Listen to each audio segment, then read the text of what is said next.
त्या प्रभागामध्ये आला होता, तुमच्या प्रभागामध्ये फिरता ह्या एरियामध्ये आलाय, इथल्या लोकांच्या काय समस्या जाणून घेतल्या आणि त्याच्यावरती कशा पद्धतीने तुम्ही इम्प्लिमेंटेशन करणार आहे? पुन्हा एकदा तुम्हाला परत एकदा सांगतो, हा प्रभाग नव्हे तर हा माझा कुटुंब आहे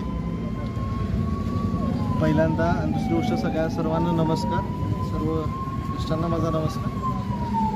या मी परिसरात फिरताना, माझ्या कुटुंबाच्या ज्या परिसरात मी फिरताना मला एक गोष्ट लक्षात आली, इथं सोयी सुविधा अजून पोचलेल्या नाही आहेत. पण जे आपण भाजपच्या वतीने अतुल बाबांच्या मार्गदर्शनाखाली आपण ह्यांना सगळ्या सोयी सुविधा उपलब्ध करून देणार आहोत.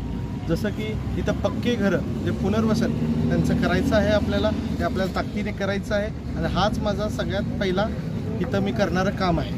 दुसरं काम म्हणजे इथे रस्ते व्यवस्थित नाही आहेत, पक्के रस्ते नाही आहेत, इथं ड्रेनेज प्रॉब्लेम आहे, इथे लाईटचा प्रॉब्लेम आहे इथं. आणि या सर्व गोष्टी मला आता लक्षात आलेल्या आहेत की इथं अत्याधुनिक आपल्याला लागणाऱ्या ज्या काही गोष्टी आहेत त्या इथं काहीसुद्धा नाही आहेत. आणि आता मला त्याच्यावरती काम करायचं आहे. ह्यासाठी मी प्रत्येकाशी संवाद केला, प्रत्येक माझ्या कुटुंबातल्या सदस्यासोबत माझा संवाद झाला.